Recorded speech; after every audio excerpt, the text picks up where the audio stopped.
Hi everyone, मैं doctor साक्षी और इस वीडियो में आज हम देखेंगे माइग्रेन के बारे में। तो सबसे पहले हम देखेंगे माइग्रेन क्या होता है, किस वजह से होता है और माइग्रेन के और भी क्या क्या कारण हैं और कौन कौन सी चीज़ें हैं जो माइग्रेन में आपको सिम्टम्स के तौर पर दिखाई देती हैं जिससे हम बोल सकते हैं कि ये माइग्रेन है। तो माइग्रेन जो है ये सिर्फ एक हेडेक नहीं होता है। कई बार हम इसे सिर्फ एक सर दर्द समझकर इग्नोर करते रहते हैं, लेकिन माइग्रेन हेडेक से कई ज़्यादा होता है। तो माइग्रेन में आपको सिम्टम्स क्या क्या आते हैं उस बारे में जानते हैं। माइग्रेन में आपको सबसे पहले तो जब दर्द होता है तो दर्द जो है वो 4 से लेकर 72 घंटों तक जारी रह सकता है। तो अगर आपको महीने में 8 दिन ये दर्द कंटिन्यू चलता है और इसके साथ में अगर आपके महीने के 15 दिन सिर्फ सर दर्द में निकल जाते हैं, इतना दर्द कि आप अपने बाकी के नॉर्मल रूटीन काम नहीं कर पाते हैं जिस वजह से आप इतना परेशान रहते हैं, उसके साथ में सर दर्द के साथ में अगर आपको उल्टी, चक्कर आना, एकदम से तेज़ लाइट में जाने की वजह से दिक्कत होना या एकदम से तेज़ आवाज़ सुनने की वजह से दिक्कत होना, किसी एक पर्टिकुलर स्मेल से आपको दिक्कत होना, ये सब चीज़ें भी जुड़ती हैं। तो ये जो चीज़ें हैं जैसे कि एकदम से तेज़ लाइट में जाने से डरना, फोटोफोबिया जिसको बोला जाता है, ये जो सब चीज़ें हैं इन्हें ट्रिगर्स बोला जाता है। ये माइग्रेन के ट्रिगर्स होते हैं, यानी ये करने की वजह से आपका माइग्रेन जो है वो एकदम से ज़्यादा जल्दी बढ़ सकता है। तो तेज़ लाइट में एकदम से चले जाना या किसी तरीके की तेज़ आवाज़ सुनना या फिर किसी तरीके की एक स्मेल से प्रभावित होना, तो ये आपके माइग्रेन के ट्रिगर्स हो गए। इसके साथ में माइग्रेन में एक और चीज़ होती है जिसे बोला जाता है माइग्रेन ऑरा। माइग्रेन ऑरा यानी कि एकदम से अगर आपको आंखों के सामने लाइट जैसा दिखता है या छोटे छोटे कुछ लाइट के बिंदु दिखाई देते हैं तो इसे हम माइग्रेन ऑरा बोलते हैं। ये भी माइग्रेन के साथ में जुड़ी हुई एक चीज़ है और ये सारे ही माइग्रेन के ट्रिगर्स होते हैं। माइग्रेन होता किस वजह से है? माइग्रेन अगर देखा जाए तो 70% जो है सिर्फ जेनेटिक होता है, यानी कि अगर आपके किसी फर्स्ट रिलेटिव में, किसी पास के रिश्तेदार में, घर में अगर किसी को माइग्रेन है तो बहुत हद तक चांसेस हैं कि आपको भी माइग्रेन आगे चलकर हो सकता है।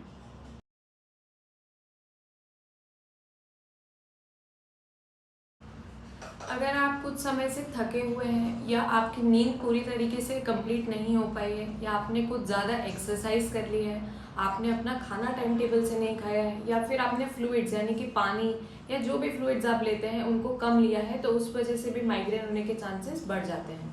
कुछ वुमेन्स या जो भी यंग लड़कियां हैं जो अगर कॉन्ट्रासेप्टिव पिल्स का यूज़ ज़्यादा करती हैं तो वो भी माइग्रेन को बढ़ाने में बहुत हद तक शामिल रहता है।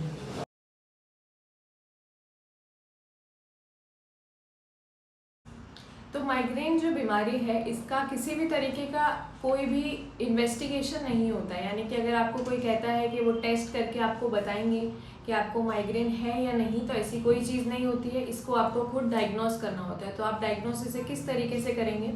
सबसे पहले तो अगर आपको 5 बार सरदर्द का अटैक आया है जिसमें सरदर्द के साथ में आपको इनमें से कोई भी एक चीज़ थी, तो आप उसे माइग्रेन की श्रेणी में रखेंगे। जैसे कि आपको उल्टी आई है सर दर्द के साथ में, अगर आपको बहुत ज़्यादा थकान जैसी लग रही है या फिर आपके सर के किसी भी एक हिस्से की तरफ पे दर्द है जिसे यूनिलैटरल पेन बोला जाता है, तो हम उसे माइग्रेन की श्रेणी में रख देते हैं, जिससे आप पता लगा पाएंगे कि आपको माइग्रेन हुआ है। तो फिर अब माइग्रेन में हमें करना क्या है? अगर आपको माइग्रेन है तो सबसे पहले हम जानते हैं कि बिना दवाइयों के, क्योंकि माइग्रेन का कोई भी ऐसा इलाज नहीं है जिससे उसे 100% तरीके से ठीक कर दिया जाए, लेकिन उससे बचने के लिए हम कुछ चीज़ें कर सकते हैं। जैसे कि सबसे पहले हम अपनी लाइफस्टाइल को सुधारें। अगर हमारी नींद पूरी नहीं होती है तो उसे प्रॉपरली टाइम टेबल से पूरा करें।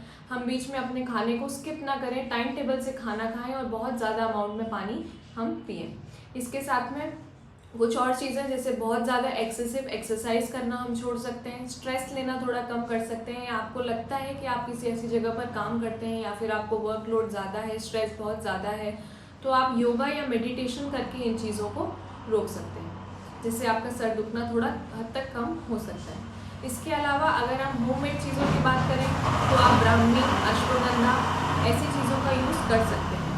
माइग्रेन में सबसे इम्पॉर्टेंट इसलिए स्ट्रेस मैनेजमेंट होता है, क्योंकि अगर हमारी लाइफस्टाइल अच्छी नहीं है तो माइग्रेन के अलावा भी कुछ बीमारियां हैं जो हमें लग सकती हैं। तो सबसे पहले इस चीज़ को सुधारने के लिए आप अपना स्ट्रेस मैनेजमेंट करना सीखें। अब हम सभी ऐसी जगहों पर काम करते हैं जहाँ पर स्ट्रेस हमें बहुत ज़्यादा लगता ही है, सबको ही होता है।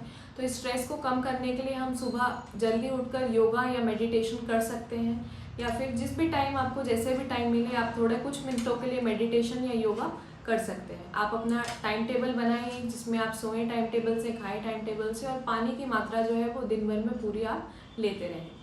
घरेलू चीज़ों में जैसा मैंने बताया कि आप अश्वगंधा वगैरह यूज़ कर सकते हैं, ब्रह्मी यूज़ कर सकते हैं, जिससे आपके सर दर्द में आपको सहायता मिलती है, सर दुखना थोड़ा सा कम हो जाता है। इसके साथ में बादाम, अदरक, इन सब चीज़ों का सेवन भी आप कर सकते हैं।